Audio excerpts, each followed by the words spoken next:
بسم اللہ الرحمن الرحیم ماشاء اللہ لا حول ولا قوة الا باللہ العلی العظیم وافوض امری الی اللہ ان اللہ بصیر بالعباد ومن وصف اللہ سبحانہ فقد قرنہ ومن قرنہ فقد سناہ ومن سناہ فقد جزاہ ومن جزاہ فقد جاہلہ ومن جاہلہ فقد اشار الیہ ومن اشار الیہ فقد حداہ ومن حداہ فقد عداہ والصلاة والسلام علی سیدنا المبجل بشیر المسدد نذیر المؤید المصطفى الامجد المحمود الاحمد بالقاسم محمد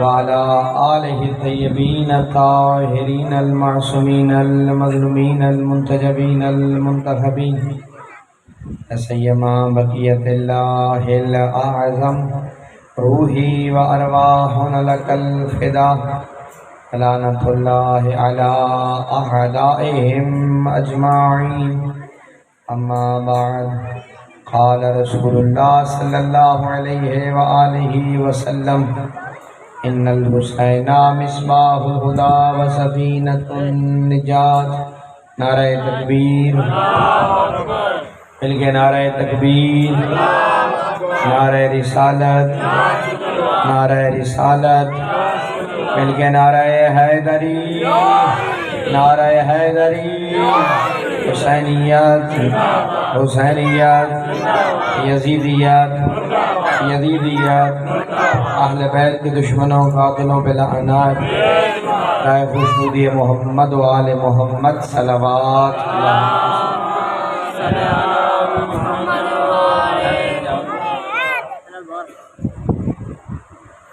میرے طرف توجہ فرمائیے تمام تر حمد و ثنا اس اللہ رب العزت کے لیے آپ میری طرف توجہ کریں میں تمام تر حمد و ثنا اس اللہ رب العزت کے لیے ہے کہ جس خالق کون و مکان نے ہمارے دلوں کو محبت اہل بیت کی نورانیت سے منور فرمایا یہ اللہ کا احسان ہے کہ اس نے ہمیں ان کی محبت عطا کی جن سے وہ خدا خود محبت کرتا ہے اگر آپ کے ذہن بیدار ہو تو یہ خدا کا احسان عظیم ہے یہ پروردگار عالم کا ہم پہ کرم ہے کہ ہمیں ان کی محبت عطا کی جنہیں خدا نے صراط مستقیم کہا ہے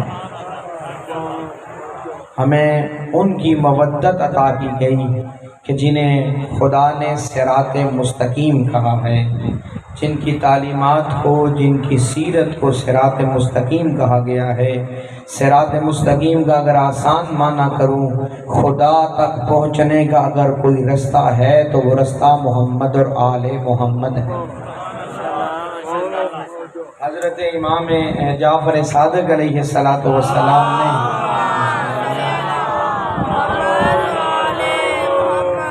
فرمایا کہ نحن کلمۃ اللہ ہم خدا کے کلمہ ہیں ہم کلمات الہی ہیں مولا سے پوچھا گیا کہ کلمات الہی کا کیا معنی آپ توجہ فرما رہے ہیں نا صاحب علیہ مولا یہ کلمۃ اللہ کیا ہوتا ہے یہ کلمات اللہ کیا ہے کسے کہا جاتا ہے تو آپ نے فرمایا کہ کلمہ معنی تک پہنچاتا ہے مثلا مائک ایک کلمہ ہے اور اس سے اس وجود تک اس معنی تک پہنچا جاتا ہے کلمہ اسے کہا جاتا ہے جس کے ذریعے سے معنی تک پہنچا جاتا ہے اب کلمۃ اللہ کا معنی یہ ہوا کہ کلمۃ اللہ یعنی آل محمد وہ کلمہ ہیں جن کے ذریعے سے خدا تک پہنچا جا سکتا ہے بعض جہلاء نے منبر کی توہین کرتے ہوئے عجیب و غریب اور جعلی حدیثوں اور روایتوں بلکہ من گڑت روایتوں کا سہارا لیا وہ یہ سمجھتے تھے کہ ہم یہ من گڑھ روایتیں اور حدیثیں گڑھ کے آل محمد کی شان بڑھا رہے ہیں، جبکہ وہ آل محمد کی تعلیمات کی صریحاً مخالفت کر رہے ہیں۔ ایک روایت اکثر پڑھی جاتی ہے کہ وہ خدا چھپا رہے تو خدا ہے، اگر ظاہر ہو جائے تو علی ہے، الیاذ باللہ۔ یہ خدا نہیں، خدا تک پہنچنے کا بہترین اور عمدہ رستہ ہے۔ پڑھ لیا جاتا ہے کہ وہ خدا کبھی ان میں آ جاتا ہے اور کبھی یہ خدا کے وجود کو دہار لیتے ہیں، مگر وہ رہتا ہے، یہ رہتے ہیں۔ بھائی یہ کیسی منطق پڑھائی جا رہی ہے؟ علی امیر فرماتے ہیں کہ رب وہ ہے جسے علی ابن ابی طالب سجدہ کرتا ہے۔ کہہ دیا جاتا ہے جوانوں کے جذبات سے کھیلا جاتا ہے اور کہہ دیا جاتا ہے یہ رب ہیں۔ اگر یہ رب ہیں تو علی دعائے قمیل میں جسے یا رب کہہ کے پکار رہے ہیں وہ پھر کون ہے؟ رب ہونا بس اسے زیب دیتا ہے جس کے سامنے علی ابن ابی طالب جھک جاتے ہیں۔ یہ کلمات اللہ ہیں، اللہ نہیں بلکہ اللہ تک پہنچنے کا بہترین رستہ۔ خدا نے انہیں صراط مستقیم بنایا، انہیں کے رستے کو خدا نے صراط مستقیم کہا، اور یہ خدا کے مقدس نمائندے ہیں جن کے وجود بھی بابرکت ہیں، جن کے اسماء مبارک بھی بابرکت ہیں۔ تھوڑی سی مشکل بات ہے، یہ وہ مقدس وجود ہیں کہ جن کا وجود بھی باعث برکت ہے اور جن کے نام بھی باعث برکت ہے۔ وہ محمود ہے، انہیں محمد بنایا ہے۔ وہ اعلیٰ ہے، انہیں علی بنایا ہے۔ وہ فاتر ہے، انہیں فاطمہ بنایا ہے۔ وہ محسن ہے، انہیں حسن بنایا ہے۔ وہ قدیم الاحسان ہے، انہیں حسین بنایا ہے۔ وہ معبود ہے، انہیں زین العابدین بنایا ہے۔ وہ عالم الغیب و شہادہ ہے، انہیں باقر العلوم بنایا ہے۔ وہ سچائی کو پسند کرتا ہے، انہیں صادق آل محمد بنایا ہے۔ وہ غیث الغضب ہے، وہ قاظمین الغیظ ہے، انہیں موسیٰ کاظم بنایا ہے۔ وہ رضا کو پسند کرتا ہے، انہیں علی رضا بنایا ہے۔ وہ جود و سخا کا مرکز ہے، انہیں محمد جواد بنایا ہے۔ وہ پاکی و پاکیزہ ہے، انہیں علی نقی بنایا ہے۔ وہ عسکرانہ شان و شوکت کا مالک ہے، انہیں حسن عسکری بنایا ہے۔ وہ خود پردہ غیبت میں ہے، انہیں مہدی زمان بنایا ہے۔ مل کے ہے لری، اس نے اپنی صفات کا وارث انہیں بنایا ہے۔ دنیا ان کی کریمی کو دیکھے اور پہچانے کہ خدا کی مخلوق اتنی کریم ہے تو وہ خود خدا کی طرح کریم ہوگا۔ ان کے ذریعے سے خدا کو پہچانا جا سکتا ہے، ان کے نام باعث برکت ہیں۔ اب جو زمانہ جدید ہو رہا ہے، ہم ماڈرن ہو رہے ہیں، ہم جدت پسندی کی طرف جا رہے ہیں، مگر افسوس کہ یہ جدت پسندی ہمیں لا دینیت کی طرف لے کے جا رہی ہے۔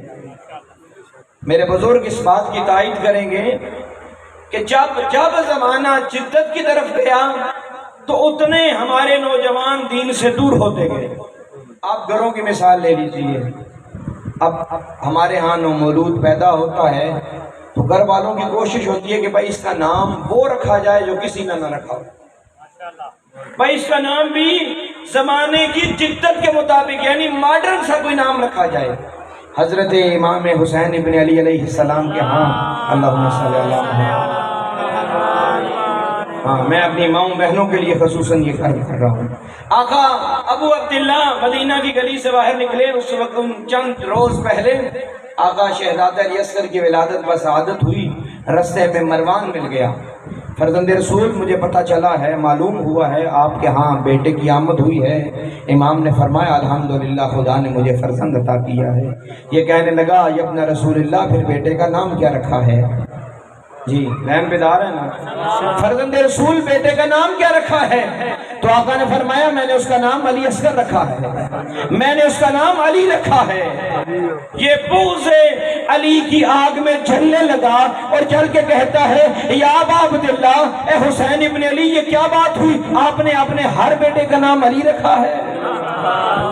مولا کی جتنی بھی اولادیں ہیں سب کے نام علی ہیں، آقا کی جتنی بھی بیٹیاں ہیں سب کے نام فاطمہ ہیں۔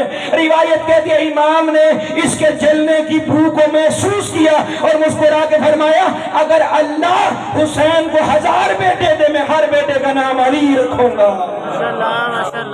اگر اللہ مجھے 1000 بیٹیاں عطا کرے تو میں ہر بیٹی کا نام فاطمہ رکھوں گا۔ خدا کی قسم یہ بڑے خوبصورت نام ہیں۔ حضرت امام موسیٰ کاظم علیہ السلام اللہم صلی علی محمد وآلہ کا ارشاد مبارک ہے جس گھر میں محمد، علی، فاطمہ، حسن، حسین یہ اسماء موجود ہوں، جن گھروں میں خدا ان گھروں میں کبھی بھی فقر و فاقے کو نہیں نازل کرتا۔ ان ناموں کی برکت ہے۔ کیونکہ ہمارا شعبہ کچھ اس طرح ہے کہ لوگ جو رفقا دوست احباب ہوتے ہیں جب ان کے ہاں کوئی نومولود پیدا ہو تو آپ بھی اپنے مولانا سے رابطہ کرتے ہیں کہ بھائی بتائیے ہمارے ہاں بیٹا ہوا ہے اس کا نام کیا رکھا جائے۔ مجھے بھی کسی دوست نے فون کیا کہ بھائی ہمارے ہاں مولانا بیٹے کی ولادت ہوئی ہے، ہم نے یہ فیصلہ کیا کہ آپ جو نام رکھیں گے ہم وہی نام تجویز کریں گے۔ میں نے کہا بھائی بہتر ہے آپ والدین مشاورت کریں اور نام رکھ لیں۔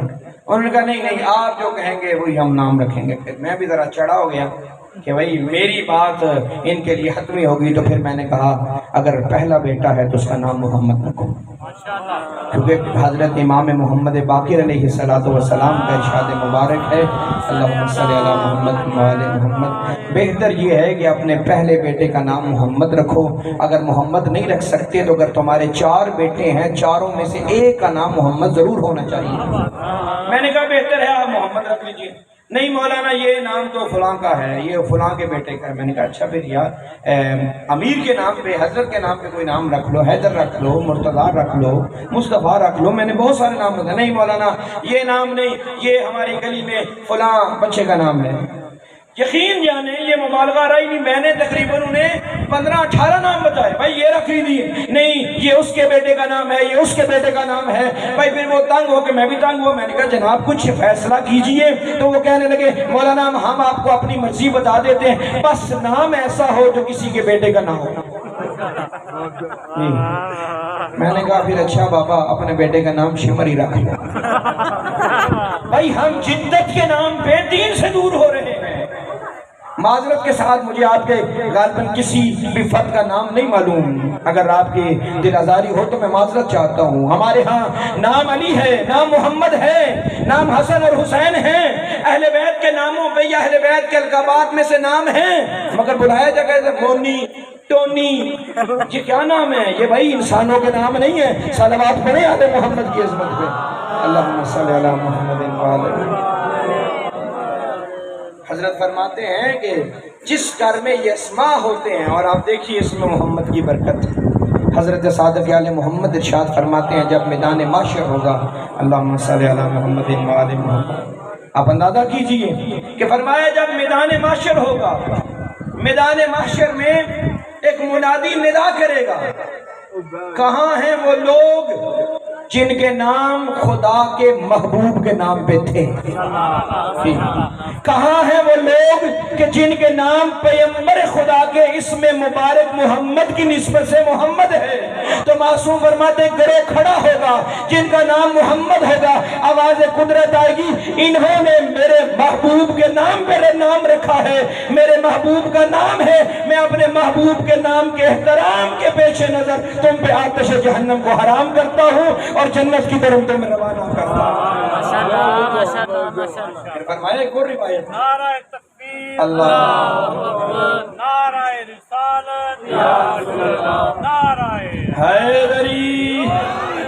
پھر ایک اور روایت فرمایا کہ جس گھر میں اسم محمد موجود ہے یا اسم علی موجود ہے اور بالخصوص اسم محمد، فرمایا ہر روز طلوع آفتاب کے وقت، ہر روز، ایک دن کی بات نہیں ہے، فرمایا ہر روز طلوع آفتاب کے وقت جب سورج روشن ہوتا ہے، فرمایا اس وقت دو فرشتے اس گھر میں نازل ہوتے ہیں، اہل خانہ کو پکار کے کہتے ہیں خوش نصیب ہو، خدا کے قاصد بن کے تیرے گھر میں آئے ہیں، خدا کا پیغام لائے ہیں، خدا کہہ رہا ہے تمہارے گھر میں اسم محمد موجود ہے، اس لیے میں نے اپنی رحمتوں کے دروازے آج کے لیے تمہارے گھر کی طرف کھول دیے۔ اس نام محمد کی برکت کے سبب ہم نے اپنی رحمتوں برکتوں کے دروازے تمہاری طرف کھول دیے۔ پھر ایک اور روایت، پھر اس نام کی لاج بھی ہونی چاہیے۔ اگر نام علی ہے، نام حسن ہے، اہل بیت کے ناموں پہ ہیں، پھر ناموں کا احترام ہونا چاہیے۔ خیال رہے کہ بندہ نام علی ہو اور واجبات الہی سے غافل ہو، زبان پہ ہر وقت اس کے جو ہے وہ لہو لعب کی باتیں ہوں، زبان پہ اس کے اچھے الفاظ نہ ہوں، یہ نام کی لاج نہیں ہے، نام کا پھر احترام ضروری ہے۔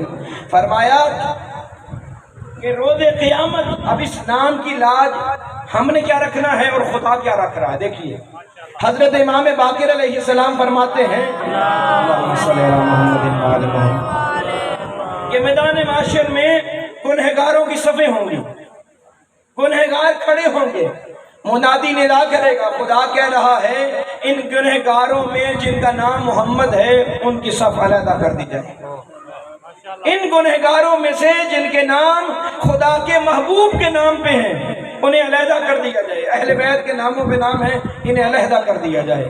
تو پھر آواز آئے گی، خدا ان لوگوں سے مخاطب ہوگا، ندا بلند ہوگی، تمہیں حیا نہ آئی؟ تمہارا نام میرے محبوب کے نام پہ تھا پھر بھی میری نافرمانی کرتے رہے، نام تمہارا علی تھا سجدہ نہیں کرتے رہے، نام تمہارا کنیز فاطمہ تھا مگر سیدہ کو فاطمہ کی سیرت سے دور رہی ہو، نام تیرے سکینہ تھا سیدہ سکینہ کی سیرت سے دور رہی، حیا نہیں آیا تمہیں؟ نام فاطمہ ہو، نام زینب ہو اور سر پہ کبھی چادر نہیں ہو، حضرت کے ساتھ بھائی حدیث کے جملے ہیں جب کسی خاتون کے سر کا ایک بال نامحرم کی آنکھوں میں آ جاتا ہے، خدا اور اس کے فرشتے اس خاتون پہ لعنت کرتے رہتے ہیں۔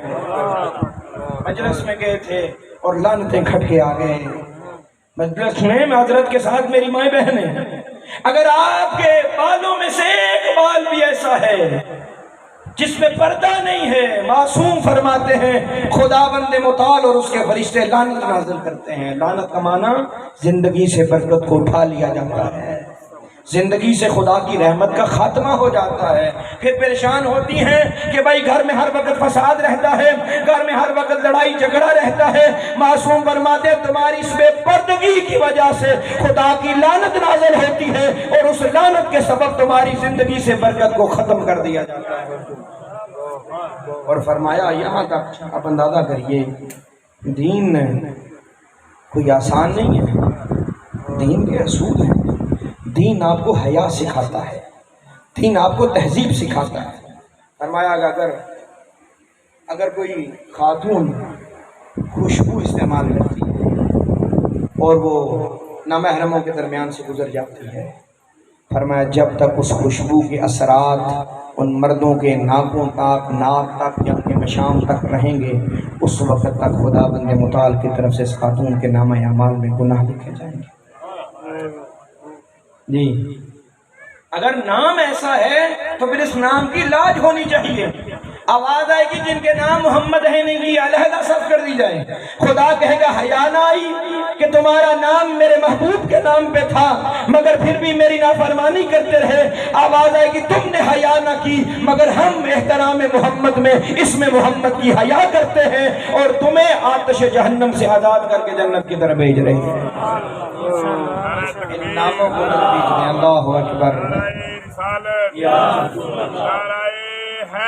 یا علی امام زمانہ کے لیے بلند تر صلوات، اللہم صلی علی محمد وعلی محمد۔ فرمایا ان ناموں کی لاج رکھیں اور فرمایا کہ حضرت زہرا سلام اللہ علیہا کا اسم مبارک فاطمہ۔ اب دیکھیے بات آگئی تو یہ بھی روایت سماعت فرمائے، پوچھا گیا کہ مولا آپ کی جدہ کو فاطمہ کیوں کہتے ہیں؟ خوش نصیب ہیں کہ اللہ نے ہمیں ایسے گھرانے کی محبت عطا کی ہے۔ مولا آپ کی جدہ کو فاطمہ کیوں کہتے ہیں؟ تو آقا نے فرمایا فاطمہ فتم سے ہے، اور فتم کے معنی ہے نجات دلانا، چھٹکارا دلانا۔ فرمایا ہماری جدہ کو فاطمہ اس لیے کہتے ہیں جن کے دل میں ہماری جدہ کی محبت ہوگی، ہماری جدہ روز قیامت انہیں آتش جہنم سے نجات دلانا۔ خدا کی قسم یہ محبت فاطمہ کوئی معمولی نعمت نہیں ہے، ہمیں اس دنیا میں احساس نہیں ہوگا۔ اگر آپ کا ذہن بن گیا ہے تو وہ روایت سنیے، علامہ مجلسی نے اسے بہار میں اور امالی میں شیخ صدوق نے اسے نقل کیا، اور آپ نے امالی میں شیخ مفید علیہ رحمہ نے بھی اسے نقل کیا۔ فرمایا میدان معاشر ہوگا، رسالت مآب نے فرمایا کہ پہلی ذات جو جنت میں داخل ہوگی وہ میری بیٹی فاطمہ زہرا ہوں گی۔ اب آواز آئے گی فاطمہ بنت رسول صلوات اللہ علیہما، آپ کے انتظار میں جنت ہے، خاتون جنت آپ جنت میں تشریف لے جائیے۔ تو روایت کہتی ہے صدیقہ کبریٰ دروازہ جنت پہ آ کے رک جائیں گی، نظرات یمیناً و شمالا، رسول خدا کی بیٹی دائیں دیکھیں گی پھر بائیں دیکھیں گی، آواز آئے گی میری کنیز فاطمہ آپ دائیں اور بائیں کیوں دیکھ رہی ہیں؟ تو حضرت زہرا فرمائیں گی میرا اللہ تو نے میرا نام فاطمہ رکھا ہے، میرا اللہ جن کے دل میں ہماری محبت ہے وہ میدان معاشر میں حساب و کتاب میں مصروف ہیں۔ آواز آئے گی فاطمہ آپ میدان معاشر میں لوٹ جائیے اور میدان معاشر میں دیکھیے کہ جس کے دل میں آپ کی محبت ہے، آپ کو یہ حق حاصل ہے، اس کی شفاعت کریں اور اپنے ساتھ اسے جنت میں لے جائیں۔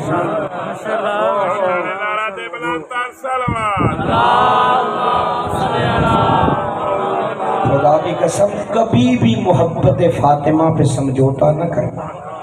جوانوں سے کہہ رہا ہوں زمانہ جتنا مشکل ہو جائے کبھی بھی محبت فاطمہ پہ سمجھوتا نہیں ہونا چاہیے۔ اب روایت کہتی ہے یہ لوگ جن کی حضرت زہرا سلام اللہ علیہا شفاعت کریں گے، انشاءاللہ ہم بھی ان میں شامل ہوں گے، حضرت زہرا شفاعت کریں گی، یہ لوگ جنت کی طرف روانہ ہوں گے۔ اب ان لوگوں کا پروٹوکول دیکھیے، یہ لوگ دروازہ جنت پہ آ کے کھڑے ہو جائیں، آواز آئے گی اے محبین فاطمہ تم کیوں کھڑے ہو گئے ہو؟ تمہاری شفاعت رسول کی بیٹی نے کر دی ہے، تم جنت میں کیوں نہیں داخل ہو رہے؟ تو یہ محبین فاطمہ کہیں گے اے اللہ، اے معبود، اے پالنے والے، دنیا میں لوگوں نے محبت فاطمہ کے سبب ہمیں تکلیفیں پہنچائی ہیں، یہ عاشق فاطمہ ہے، یہ حضرت زہرا کے قاتلوں کو برا بلا کہتا ہے، اسے مارو، ہمیں مارا گیا، ہمیں اذیتیں دی گئی۔ بار الہ دنیا میں لوگوں نے محبت فاطمہ کی قیمت کو درک نہیں کیا، اللہ ہم اس میدان معاشر میں بتانا چاہتے ہیں کہ محبت فاطمہ کی اہمیت کیا ہے۔ اب ان کا پروٹوکول ہے، یہ رک جائیں گے، بار الہ ہم میدان معاشر میں لوگوں کو بتانا چاہتے ہیں ہماری اوقات اب کیا ہے۔ آواز آئے گا اچھا محبین فاطمہ، اللہ اکبر، یہ گھرانے کی لجپالی ہے، خدا کی قسم جس گھرانے کی محبت دل میں سما کے آپ یہاں پہ بیٹھے ہیں یہ گھرانہ بڑا قریب ہے۔ روایت کے جملے ہیں، آواز خدا آئے گی اے محبین فاطمہ، پھر تم بھی میدان معاشر میں چلے جاؤ اور میدان معاشر میں جا کے یہ دیکھو جس نے محبت فاطمہ میں تمہیں ایک گھونٹ پانی پلایا تھا اس کا ہاتھ تھامو اور اپنے ساتھ بہشت میں لے جاؤ۔ نعرہ تکبیر، نعرہ رسالت، نعرہ حیدری۔ فرمایا احترام فاطمہ میں۔ اب صدیقہ کبریٰ کے فضائل سے میری زبان معطر ہو گئی تو میرا دل چاہتا ہے انہی جملوں کو آگے بڑھاؤں۔ اپنی ماؤں بہنوں کے لیے ایک حدیث نقل کروں گا اور اپنے بزرگوں جوانوں کے لیے بھی اسی میں پیغام۔ حضرت رسول خدا فرماتے ہیں صلی اللہ علیہ وآلہ وسلم، بآواز بلند ذات پیمبر پہ صلوات کا ذکر فرماتے صلی اللہ محمد وآلہ۔ آپ تھکاوٹ تو نہیں محسوس کر رہے ہیں؟ میری بات آپ تک پہنچ رہی ہے؟ جزاک اللہ۔ حضرت فرماتے ہیں کہ جو فرمایا کہ 3 طرح کی خواتین ایسی ہیں، توجہ فرمائیے کہ میرے رسول میری مائیں بہنیں، فرمایا 3 طرح کی خواتین ایسی ہیں کہ روز قیامت خدا ان کے لیے آتش جہنم کو حرام بھی کر دے گا. وَحَشَرَهَا مَعَ فَاطِمَةَ بِنْتَ مُحَمَّدٍ. بڑا پروٹوکول یہ ہوگا کہ روز قیامت آتش جہنم بھی حرام ہے اور خدا انہیں اس جگہ پہ کھڑا کرے گا جہاں پہ حضرت فاطمہ زہرا کھڑی ہوں گی. علیزان فاطمہ حضرت زہرا کے جوار میں جگہ نصیب ہو. پوچھا گیا یا رسول اللہ کون سی خواتین؟ فرمایا پہلی وہ خاتون جو اپنے شوہر کی غربت پہ صبر کرتی ہے. اللہ اکبر. جی شوہر کوئی کاروبار اچھا نہیں ہے, بزنس اچھا نہیں ہے, مالی حالات اچھے نہیں ہیں, خدا تمام کے حالات کو بہتر فرمائے. حضرت خاتون جنت کے وسیلہ سے اس سعادت کو سمیٹنے کے لیے صلوات کا بٹ فرما دیں. اللہم صلی اللہ. فرمایا کہ خاتون اپنے شوہر کی غربت اور مالی حالات کے اچھے نہ ہونے پہ صبر کرتی ہے. شوہر کی غربت پہ اسے تانا نہیں دیتی ہے تو کیا کما کے لاتا ہے, گھروں کی باتیں ہیں. اس کے شوہر کے پاس اتنا پیسہ ہے, وہ اپنی بیوی کو اتنا پیسہ دیتا ہے, وہ اپنی بیوی کے لیے یہ بھی لاتا ہے, تو کیا لاتا ہے.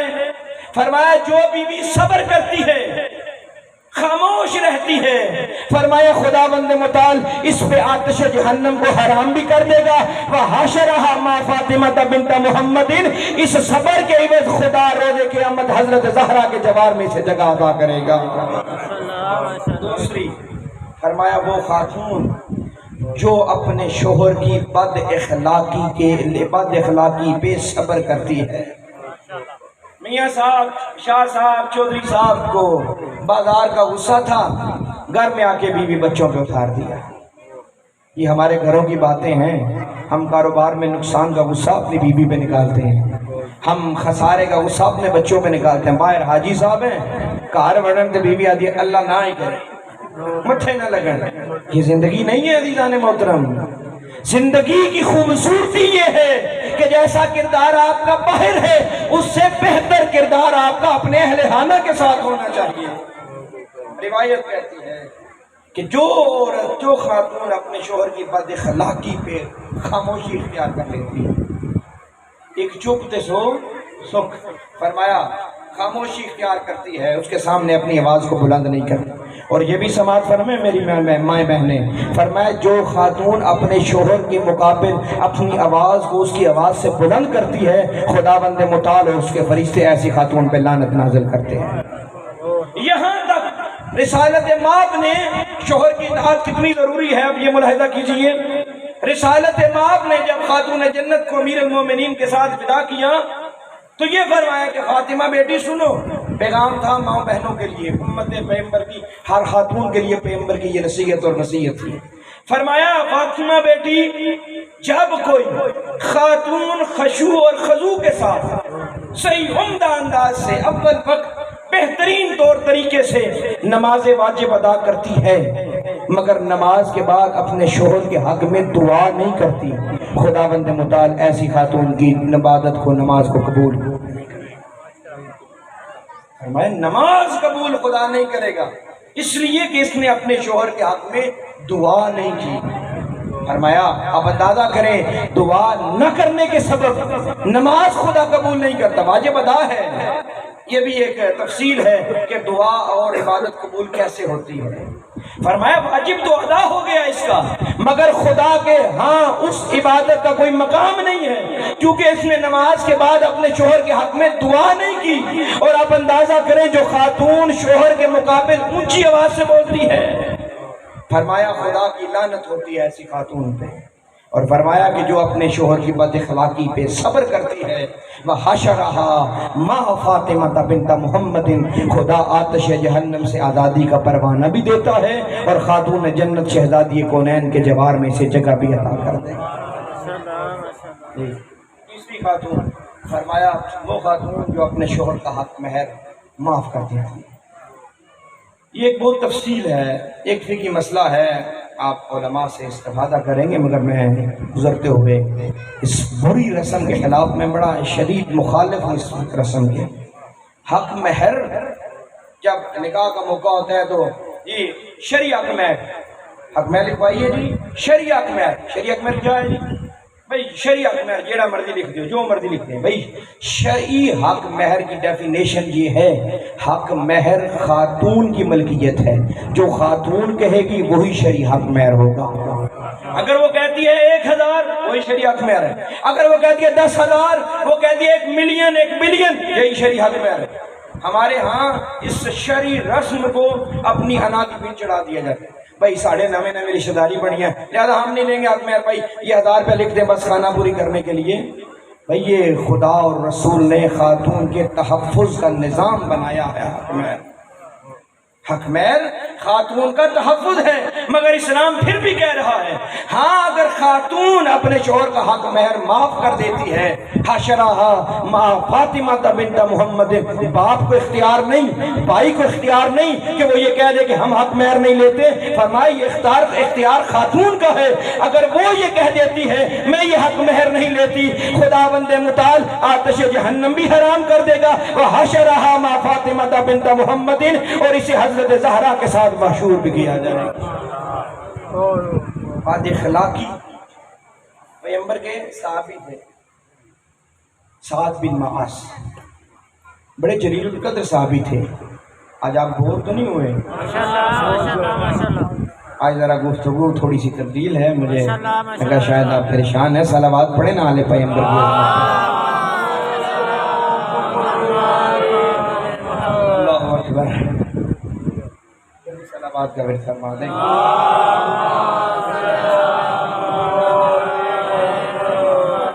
فرمایا خداوند متعال اس شوہر پہ بھی عذاب نازل کرتا ہے جو بد اخلاقی کا ارتکاب کرتا ہے۔ صحابی رسول ہیں، جلیل القدر صحابی ہیں۔ روایت میں ملتا ہے پیغمبر خدا ان کی نماز جنازہ میں اپنے انگلیوں کے بل، پاؤں کی انگلیوں کے بل جو ہے وہ، پنجوں کے بل جو ہے وہ چل رہے تھے۔ آپ نے فرمایا سعد کے جنازے میں کثیر تعداد میں فرشتے شریک ہیں۔ فرمایا اتنی تعداد میں اس سے قبل کسی صحابی رسول کے جنازے میں فرشتوں نے شرکت نہیں کی۔ شان و شوکت سے پیغمبر نے نماز جنازہ پڑھائی اور خود رسالت مآب نے اسے قبر میں اتارا اور اس کی قبر کو بند کر دیا گیا۔ آپ اندازہ کر سکتے ہیں رسول خدا نماز جنازہ پڑھا رہے ہیں، رسول خدا اس کے حق میں دعا کر رہے ہیں، رسول خدا اسے خود دفن فرما رہے ہیں، اور اس کے نماز جنازہ میں فرشتے شریک ہیں۔ کتنی بلند عظمت ہے، کتنی بلندی ہے نا بلندی، ہے نا بھائی بلندی، عظمت ہے نا کہ فرشتے شریک ہیں۔ تو روایت کہتی ہے سعد کی ماں نے کہا میرا بیٹا کتنا خوش نصیب ہے کہ تیرے جنازے میں فرشتے شریک ہیں، رسول خدا نے نماز جنازہ پڑھایا، شان و شوکت سے دفن ہو گیا، جنت کے دروازے تیری قبر کی طرف کھل کے ہوں گے۔ پیغمبر نے جب یہ جملے سنے تو فرمایا سعد کی ماں اس وقت تیرا بیٹا عذاب الہی میں گرفتار ہو چکا ہے، غضب الہی کا شکار ہو چکا ہے۔ گھبرا گئی، یا رسول اللہ کیسے؟ فرمایا کیونکہ تیرا بیٹا اپنے اہل خانہ کے ساتھ بد اخلاق تھا، اپنے بیوی بچوں کے ساتھ بد اخلاقی سے پیش آتا تھا۔ باہر صحابی رسول ہے، باہر حاجی صاحب تے گھر میں جو ہے وہ بد اخلاقی اعلیٰ درجے پہ ہے، اپنے بیوی بچوں کے ساتھ برے انداز میں پیش آتا تھا۔ اس بد اخلاقی کے سبب خداوند متعال نے اسے عذاب قبر میں مبتلا کر دیا، اور فرمایا بد اخلاقی سب سے بڑا سبب ہے عذاب قبر میں مبتلا۔ اللہ اکبر۔ عزیزان محترم، یہ شریعت، یہ اسلام بڑی خوبصورتی میں ہے، اسلام کی خوبصورتی ہے۔ صلوات پڑھیں پھر محمد،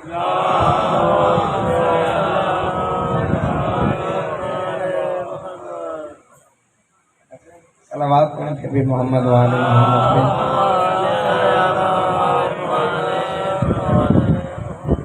بد اخلاقی اعمال کو کھا جاتی ہے، اعمال ضائع کر دیتی ہے۔ اس لیے میرے نوجوان دوستو، بد اخلاقی چاہے والدین کے سامنے ہو یا بد اخلاقی اپنے اہل خانہ کے ساتھ ہو، آپ کی عزاداری، آپ کے نماز، آپ کے روزے اور آپ کے نیک اعمال کو ضائع کر دیتی ہے۔ علی امیر کا شیعہ ہو اور بد اخلاق ہو، حسین ابن علی کا عزادار ہو، ماتمی ہو، نوح خان ہو اور بد اخلاق ہو، والدین کے مقابل بد اخلاقی۔ ایک روایت سنیے، رسول خدا فرماتے اور میں طالب علم ہوں اور میرے مطالعے میں جتنی بھی احادیث ہیں جوانوں نوجوانوں کے لیے بھی رسول، ان تمام تر احادیث میں جس حدیث کو میں خوفناک ترین حدیث کہتا ہوں وہ یہ حدیث ہے، انتہائی خوفناک ترین حدیث۔ فرمایا میرا رسول انہیں بتا دو، حدیث قدسی ہے، انہیں بتا دو، اپنی امت کو سمجھا دو، یہ شریر نوجوانوں کو سمجھا دو، ان جوانوں کو یہ پیغام دے دو۔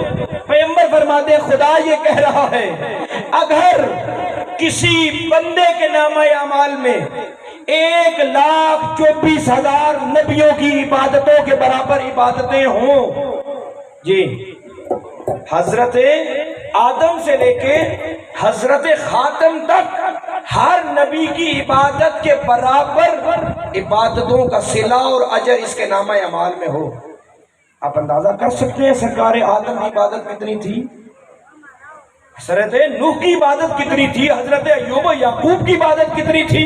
ایک نبی نہیں، فرمایا 1,24,000 نبیوں کی عبادتوں کے برابر عبادت یہ اپنے نامہ اعمال میں سجا کے لے آیا خدا کی بارگاہ میں۔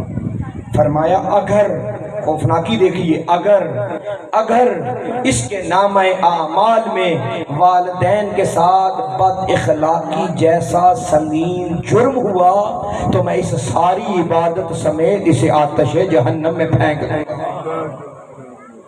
جی آپ دیکھیے یہ ترازو ایک پلڑے میں 1,24,000 نبیوں کی عبادت ہے جوانوں، 1,24,000 میری اور آپ کی عبادت کسی کھاتے کی نہیں ہے، 1,24,000 نبیوں کی عبادتوں کے برابر عبادتیں ہیں، زہد ہے، تقویٰ ہے، اور دوسرے پلڑے میں والدین کے ساتھ بد اخلاقی۔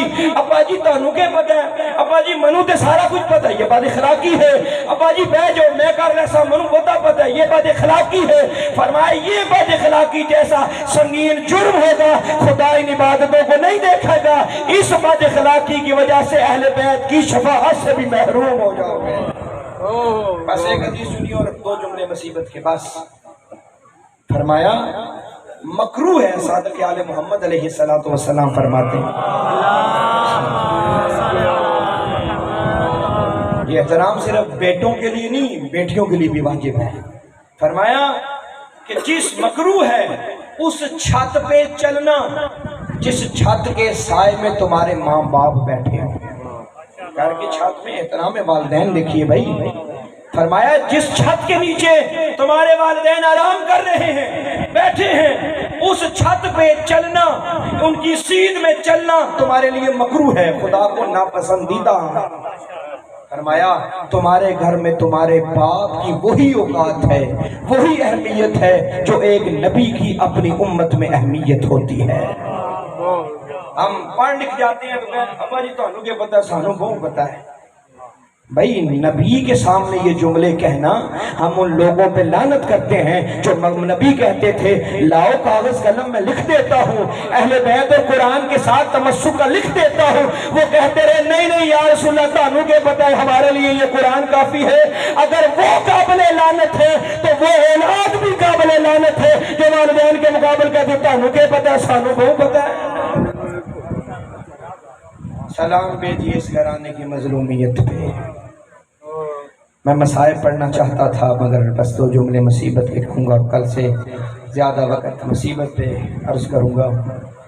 حضرت زہرا کی شفاعت دنیا اور آخرت کی بہترین شفاعت ہے، مگر افسوس اس بات کا ہے جو رسول کی بیٹی شفاعت کرنا چاہتی تھی، امت نے اس رسول کی بیٹی پہ بڑے ظلم و ستم کیے۔ پیغمبر کی رحلت کے بعد پیغمبر کے گھر میں 2 عزت والی بیٹیاں موجود تھیں، ایک نبی کی بیٹی تھی، ایک علی امیر کی بیٹی تھی۔ خدا کی قسم جو رونے کے لیے آئے بس میں تیزی سے پڑھ رہا ہوں، خدا کی قسم 2 عزت والی بیٹیاں تھیں مگر مسلمانوں نے دونوں بیٹیوں کو بڑی تسلی سے مارا ہے، بڑی بے دردی سے مارا ہے مسلمانوں نے۔ جملہ کہوں جو رونے کے لیے آئے ہو، جس کا کوئی بھائی نہیں تھا مسلمانوں نے اس زہرا کو گھرا کے مارا ہے، جس کے 18 بھائی تھے مسلمانوں نے اسے بازار بازار دربار دربار مارا ہے۔ علامہ حسین بہجاڑا فرمایا کرتے تھے جب علی امیر کی بیٹی قید نبھا کے واپس آئیے نا تو نانا رسول کی قبر کے سامنے ایک درخت تھا کھجور کا. بی بی نے پیشانی کا سہارا درخت سے لیا اور زمین پہ بیٹھ گئی. ایک عزادار کھڑا ہوا کہ بلا جب مسافر تھکا آتا ہے پشت کا سہارا لیتا ہے, کمر کا سہارا لیتا ہے. آپ فرما رہے ہیں سیدہ زینب نے پیشانی کا سہارا لیا اور بیٹھ گئی. علامہ نے رونا شروع کیا, فرمایا تو نے میرے گریے میں اضافہ کر دیا. خدا کی قسم کربلا سے کوفہ سے شام تک جس بدمعاش کا دل کرتا تھا علی کی بیٹی کے پشت پہ تالیاں میں نہار لیتا تھا. اجرکم اللہ. رسول کے ایک جملہ, ایک رسول کی بیٹی کا جملہ سنیے. رسول کی بیٹی کو بھی خدا کی قسم بڑی بے دردی سے مارا ہے. خدا کی قسم ہم شیعہ روتے اس لیے, ہم گریہ اس لیے کرتے ہیں. خدا کی قسم فاطمہ خود نہیں مری, فاطمہ زہرا کو بے دردی سے مارا گیا ہے. روایت کہتی ہے جب ہجوم دروازے پہ کھڑا نا رسول کی بیٹی آگے بڑھی, فرمایا علی آپ بیٹھیے, میں اپنے ہاتھوں سے جا کے دروازہ بند کر دیتی ہوں. جو لینے کے لیے آئے حسین کی ماں کا پرسا کا حسین کو دیتے ہیں. روایت کہتی ہے حضرت زہرا آگے بڑھی, دروازہ بند کرنا چاہا, ایک ظالم نے اپنے غلام کو اشارہ کیا, غلام کے ہاتھ سے تازیانہ لیا, تازیانہ اٹھا کے رسول کی بیٹی کے ہاتھ پہ مارا. روایت کہتی ہے زہرا کا ہاتھ دروازے سے چھوٹ گیا, بطول زمین میں گر گئی. آواز دی بابا, بابا قبر سے باہر آ. جس ہاتھ کو چوما کرتا تھا اس ہاتھ میں تازیانے محمد. بابا تیری زہرا کی پسلیاں ٹوٹ گئی, زہرا کو اذیت دے دی گئی. اللہ لعنت اللہ علیہ.